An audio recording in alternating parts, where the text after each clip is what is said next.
Thank you everyone for taking time to tune in today. Today's episode of Topping Show is proudly sponsored by Topping Technologies. Topping Technologies is an IT value-added reseller and services company with a special proficiency in IT security. Heck, I see their founder at least twice a day. Gotta say he's quite handsome and brilliant.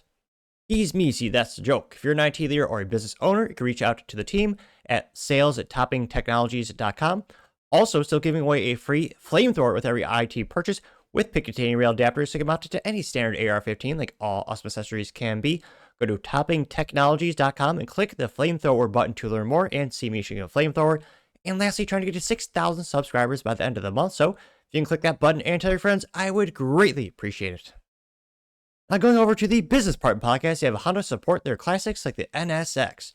Now this is brought to us thanks to Andrew Collins over at thedrive.com, in which they say, quote, Honda has a plan to support its aging classics like the NSX.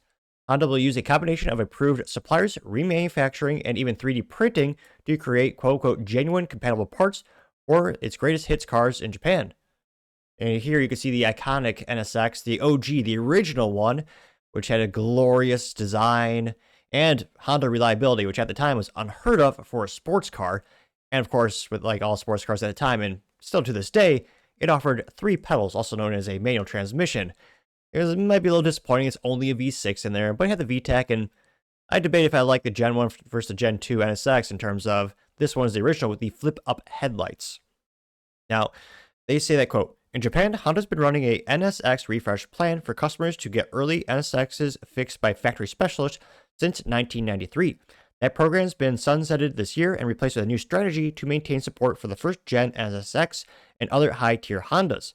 There may not be many OEM 90s NSX parts left on shelves, but Honda is not going to give up on its aging classics. Honda's announcement about this, which Google translated from Japanese, introduced me to the term I never heard, genuine compatible parts. Not quite OEM, but not quite aftermarket either.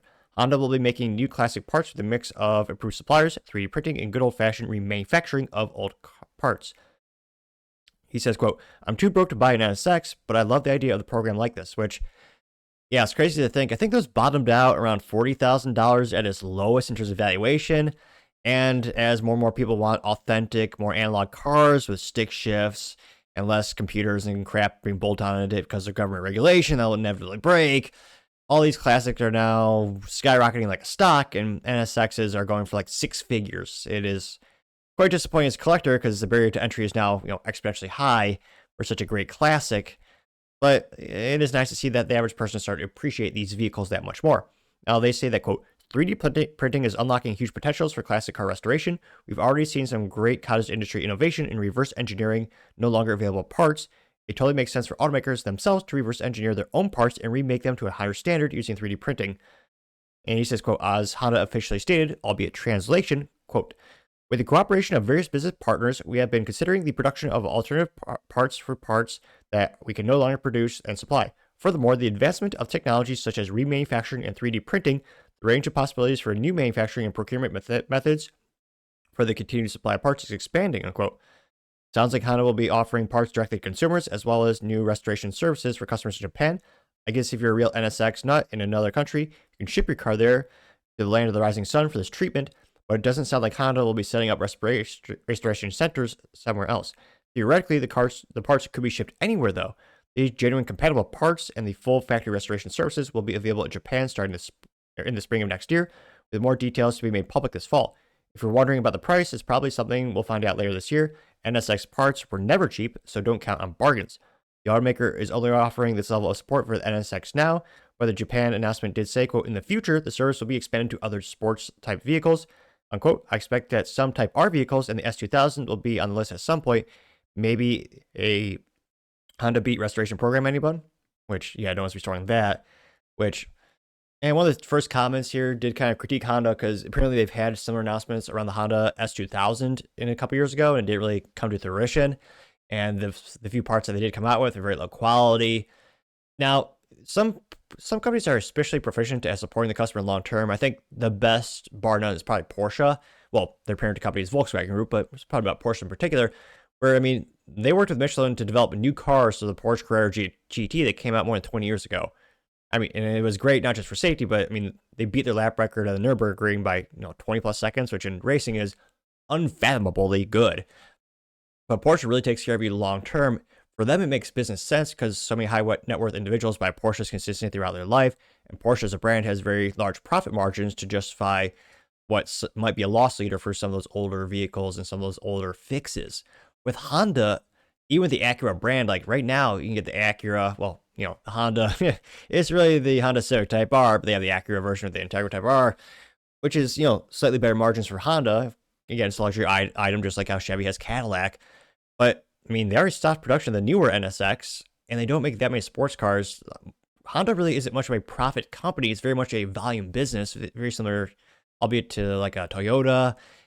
I think this is good, but I really do debate if they'll expand nationwide. I don't think this will be a good profit thing for them. It's great for, long term for the brand. Again, this is an icon of Honda, although it was sold as an Acura in every country but the United States for the NSX. I think this is great for the brand, but I do debate, will this actually be a profitable thing for them? And what's their long-term plan with it? The Honda S2000, I don't think there's enough profit or money to be made, especially with that car. Those cars are great, and I would love to have a Honda S2000. I mean, it's got that great, straight four cylinders of glory. It's got the nice stick shift only, which purists appreciate. But while those cars are, to me, expensive, they usually range maybe $15,000 to $70,000. It's not anywhere near the six figures that the average NSX is going for. Honda S2000 has a pretty good aftermarket community. I think the vehicle itself is a much more high volume production vehicle, and there's a lot of third-party support already for those parts. I don't know how many of those owners would be willing to pay a premium for like a Honda pseudo OEM part after all these years. I'm very skeptical to see if they'll actually expand this to the Honda S2000, but it is really cool to see them do it for the NSX. Again, it's Japan only, but I wonder, is it really worth it for them to do it in North America? Being a gearhead and an automotive enthusiast, I love the preservation of these vehicles.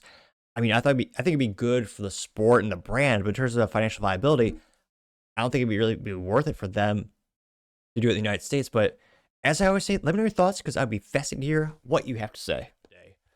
Thank you, everyone, for taking the time to tune in today. Again, trying to get to 6,000 subscribers by the end of the month. So if you click that button, I greatly appreciate it. Also, give me a thumbs up, thumbs down, and a comment. It's a great way to give me some additional feedback, letting me know how I can make the show better and better. Lastly, don't forget to take time to tell your family, tell your friends, tell your coworkers, heck, tell your enemies, tell anyone and everyone. Just stay safe and fight the good fight.